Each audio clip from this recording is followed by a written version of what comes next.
Ndabahaye mwiriwe mwese canke mwaramutse bivanye naho buri umwe aherereye banywanyi mudateba kubana natwe ngaha kuri mbonesha kuri mwe rudende bashyikiriza amakuru atosoye abarabana n'umutekano politique ubanye n'amakungu ndetse n'ubuzima bwa munsi bw'abanyagihugu.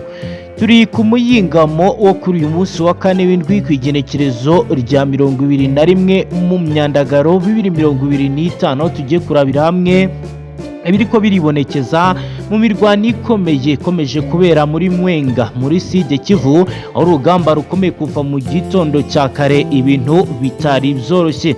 Oro bitangazwa ndetse bikagaragara ko hakozwe operasiyo zikomeye ndetse mu buryo butandukanye n'ubwigeze buba. Turaza kureberamo ibijyanye na embuscade ndetse na offensive kuri ligne de front. Turaza kandi kureberamo ibijyanye na débandade ndetse na mouvre stratégique n'ibindi bitandukanye bizakoreshejwe ku mpande zombi nkuko amakuru tumaze kwakira bigaragaza. Turaza kandi kubabwira ibiri kubera mu bice bya Mwenga, Rurambo, Mibunda, Bijombo ndetse na hegere ahangaha. Turaza kandi kubabwira ibijyanye n'inzira ziri kugenda zinyuramo ingabo uko rero bigaragara. Turaza kubabwira ibijyanye na offensive ndetse na reprise stratégique ziri kugenda zikoreshwa n'impande zose. Turibuze kandi no kurebera hamwe ibijyanye n'ubuhamya cyangwa se testimony ziri gutangwa n'abaturage bari mwabiri abice. Turababwira kandi ibijyanye na protective des civils uko ihagaze, aho abaturage bamwe bakomeje kugenda bagaragaza ko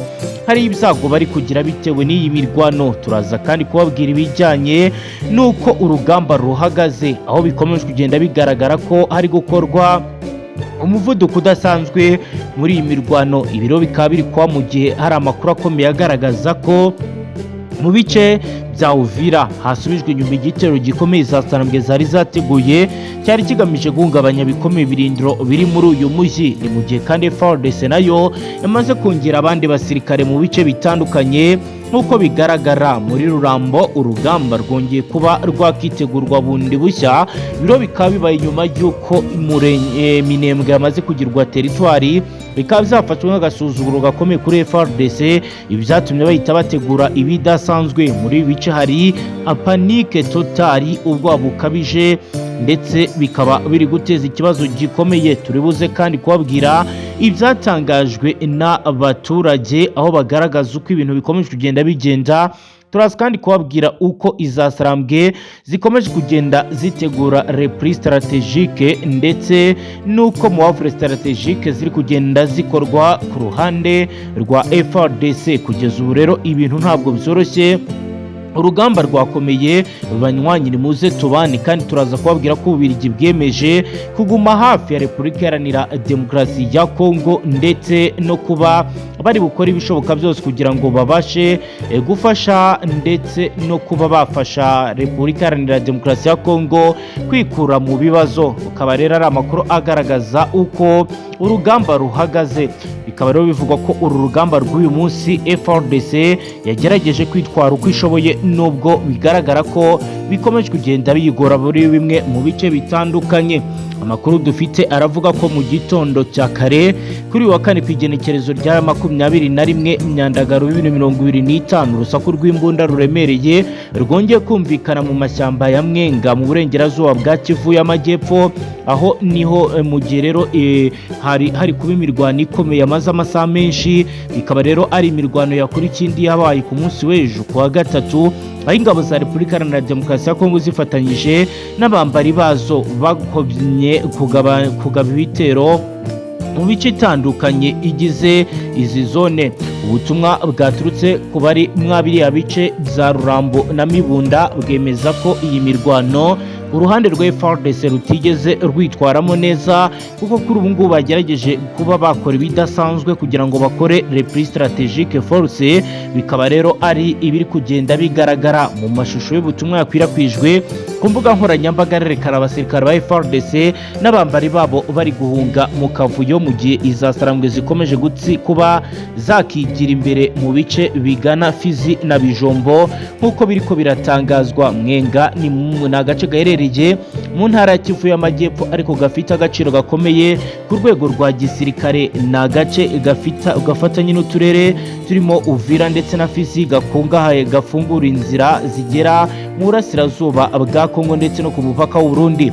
Mu myaka ishize aka gace kabaye indiri iyi mitwe yitwaje intwaro Fardc yakomeje kugerageza ndetse no kuba itahagenzura bitewe n'uko hari indi mitwe yahakoreraga.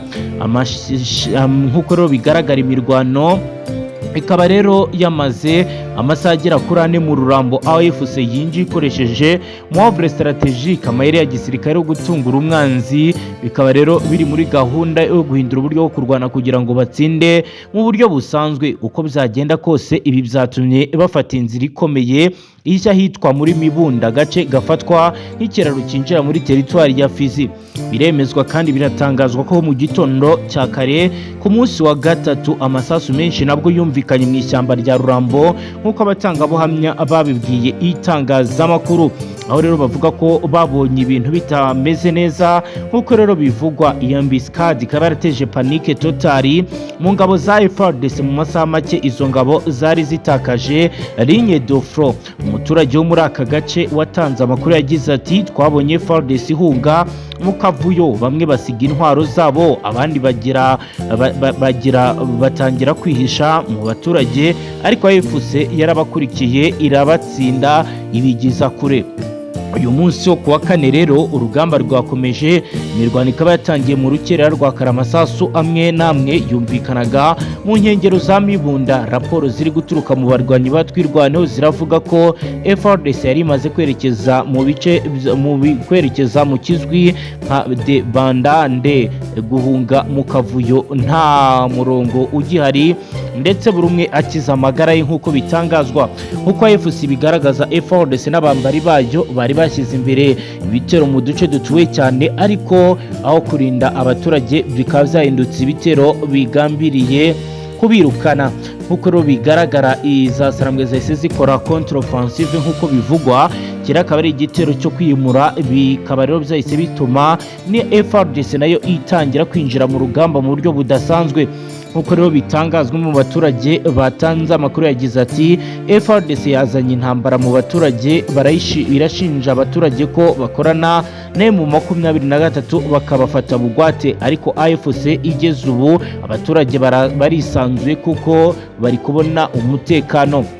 Undi muturage yagize ati biragaragara ko izasarambwe ziri gukorana n'abaturage nta banga rihari, baraza bakisha mu ngo zabo ubundi bakagaba ibitero ku birindiro by'igisirikare cy'igihugu. Ibiro birahungabanya umutekano nk'uko uyu muturage abivuga. AFC ndetse na twirwaneho bashyize hanze rero itangazo Fardc n'abambari bayo babashinja gukora ibyaha by'intambara byo kurasa mu baturage mu bice bya Rurambo ndetse na Bijombo. Izasarambwe ziravuga ko zizakomeza kurinda abasivili mu kugarura ibyabo byanyazwe ndetse no kubagarurira amahoro. Amakuru arakomeza avuga ko ibi byose byakozwe bigaragaza ko ubutegetsi bwa Kinshasa bwananiwe gucunga umutekano w'abaturage muri ibi bice. Biremezwa kandi biragaragara ko kuri uyu wa kane irenekerezo rya 21 Myandagaro 2025 urugamba rukomeje. Fardc ikaba ikomeje kugenda idahirwa n'imirwano iri kubera muri ibi bice byo mu mashyamba ya Mwenga, aho bivugwa ko kuri bari gutegura uburyo ki nabo baza kongera kugaba igitero cyo kwihimura. Kugeza kuri aya masaha rero n'aya makuru dufite yo ku mirongo y'imbere y'urugamba, reka tujye ku nkuru zikomakomeye zirebana n'ububanyi n'amakungu turebe uko ibintu bihagaze, tubabwire ibyo amakuru agaragaza ndetse n'ibyo abari mwabira bice bamaze kuba bagaragaza. By'umwihariko ndavuga Kinshasa, aho Bibirigi bwiyemeje ikintu gikomeye cyane. Nk'uko rero bigaragara guverinoma y'Ububirigi yiyemeje guheka iya Repubulika Iharanira Demokarasi ya Kongo kugeza ijwi n'ibyifuzo byayo ku ntambaro mu burasirazuba bwayo yumvikanye mu muryango w'ubumwe bw'Uburayi Union Européenne. Isezerano ryatanzwe na Minisitiri w'Ububanyi n'Amahanga w'Ububiligi Maxime Prévost ubwo yari ari mu ruzinduko muri Repubulika ya Demokarasi ya Kongo ku igenekerezo rya 19 Myandagaro 2025. Minisitiri Prévost yatangaje ko kuva mu ntangiriro z'umwaka uheze ubwo Leta Zunze Ubumwe za Amerika na Katari bizatangiraga kugerageza gushaka kurangiza iki kibazo mu gushaka umuti w'amakimbirane muri Repubulika ya Demokarasi ya Kongo, European Union cyangwa se Union Européenne yacecetse, nyamara nayo ryakabaye ikurikirana ikibazo ku giti cyayo. Yagaragaje ko mu bihangayikishije harimo ko ihuriro rya AVIS rikomeje gushyira ubuyobozi bwaryo mu bice rigenzura mu burasirazuba bwa Kongo busimbura ubwashyizweho na leta ifite icyicaro Kinshasa. Yagize ati haracyari ibiduhangayikishije mu kibazo cyo mu burasirazuba bwa Kongo, aho tubona ko izasarambwe ziri gushyiraho ubuyobozi bwayo n'urwego rw'ubutabera busimbura abayobozi basanzwe ikitwara nkaho ubwo butaka bwabaye ubwayo. Ibi ntibikwiye. Minisitiri Prévost yavuze ko Ububiligi buzakomeza ubukangurambaga busaba ko itegeko mpuzamahanga cyane cyane irebana n'ubusugire n'ubwigenge bwa Repubulika ya Demokarasi ya Kongo ryubahirizwa mu burasirazuba bw'iki gihugu. Leta ya Repubulika ya Demokarasi ya Kongo yamenyesheje Katari ko yifuza gusubizwa ibice byose bigenzurwa na AVIS, gusa iri huriro ryagaragaje ko bitazashoboka, ahubwo ko rishaka gukomeza kubigenzura rigakomeza kubisubiza ku murongo mu nzego zirimo n'umutekano. Leta ya Katari yagejeje ku ya Repubulika ya Demokarasi ya Kongo AVIS umushinga w'amasezerano y'amahoro arimo ingingo yo gushyiraho umutwe w'ingabo zidasanzwe zihuriweho n'impande zombi uzakorera mu ntara Kivu y'Amajyaruguru na Kivu y'Amajyepfo. Akaba ari ibintu kuri ubu bikomeje kugenda bivugwa mu buryo budasanzwe, ndetse kuri ubu benshi mu bakurikiranira hafi ibiri ko bakaba bamaze igihe kinini bagaragaza uko ibintu bigomba kuzagenda. Kugeza ubu kandi amakuru akomeye aragaragaza uburyo ibi byose bigomba kuzagenda ndetse n'ikigomba kuzaba cyabarangiza ibi bibazo. Dukomeje n'aya makuru n'ubundi ari kuvugwa ibiri ko birabera mu buseruko bwa leta iharanira intwaro rusange ya Kongo. Reka tujye kubiri kugenda bigaragara, aho rero Kindu hashyinguwe abasirikare n'abapolisi baguye mu mirwano ikomeye yahuje Abazalendo ndetse na Fardc mu mujyi wa Kindu Imaniyema. Ukaba rero wasezeye bwa nyuma ku bantu bane bo mu nzego z'umutekano barimo abasirikare n'abapolisi ba Repubulika ya Demokarasi ya Kongo bishwe mu mirwano yabereye muri uyu mujyi ku wa Kane ku igenekerezo rya 14 Myandagaro 2025 yabahuje n'inyeshyamba za Wazalendo.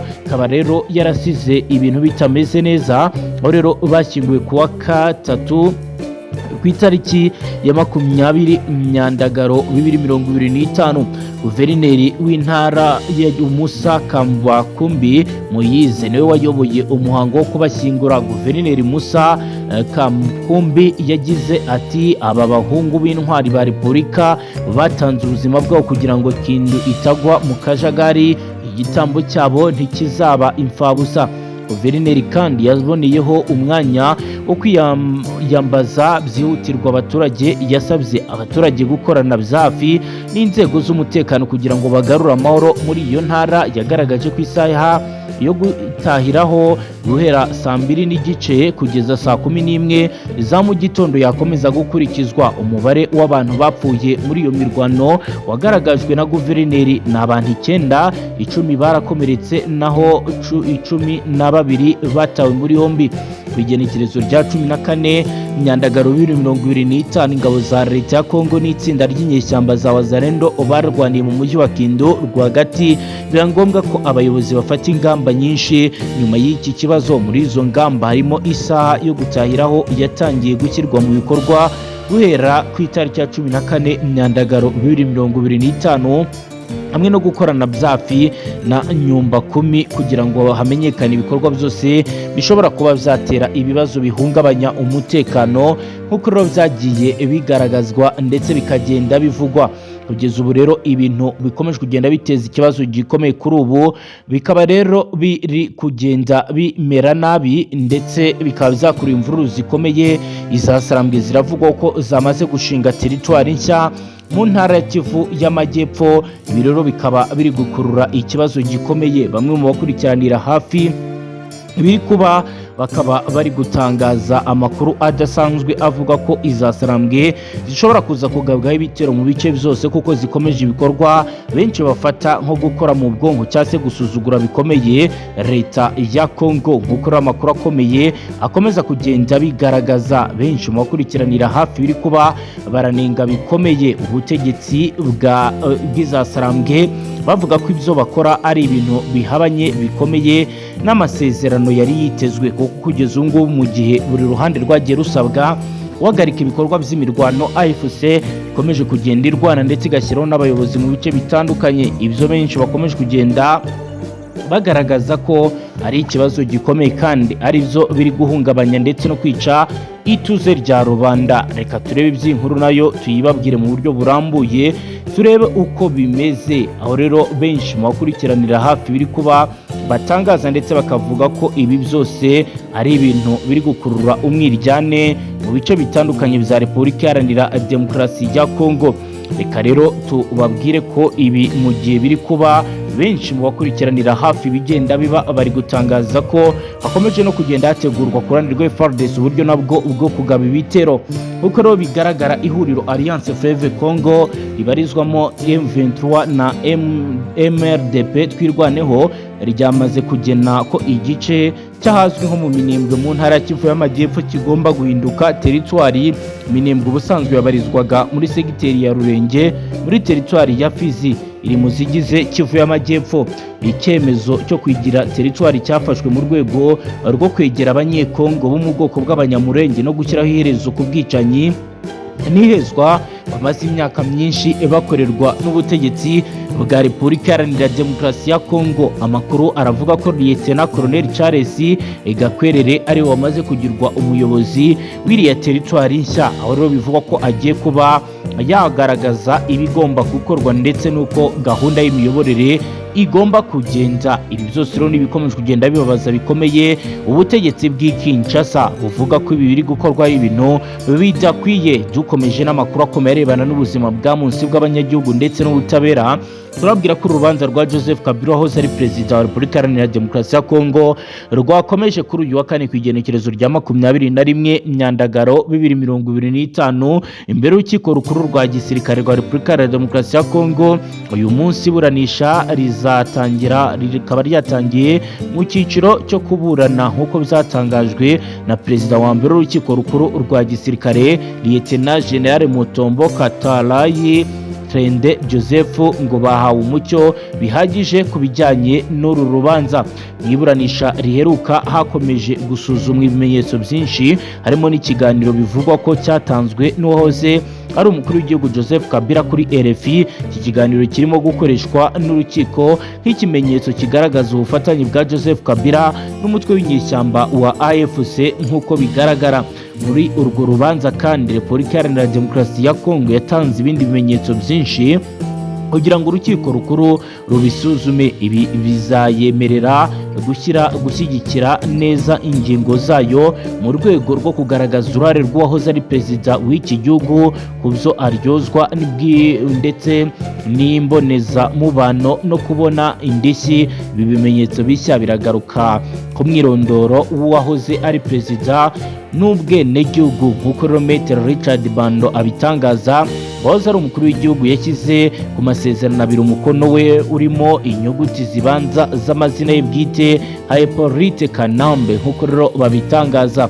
Bakaba rero bavuga ko urubanza kuva rwatangira mu gihe uregwa Joseph Kabila adahari, ashinjwa ibyaha byinshi birimo ubugambanyi, gukorana n'imitwe yitwaje intwaro. Hakaba rero rwarimo gucura umugambi mubisha no guha ishingiro iterabwoba. Urubanza rukaba rukurikira icyemezo cyatanzwe nka minisitiri w'ubutabera wahawe umugisha na Sena ya Repubulika ya Demokarasi ya Kongo nk'uko biri gutangazwa n'ikinyamakuru Actualité PSD. Ibirego byatanzwe na guverinoma ya Repubulika Iharanira Demokarasi ya Kongo bizamaganwe cyane n'abegera wahoze ari Perezida Joseph Kabila. Itotezwa rya politike ryateguwe kugira ngo bakureho uwo bahanganye.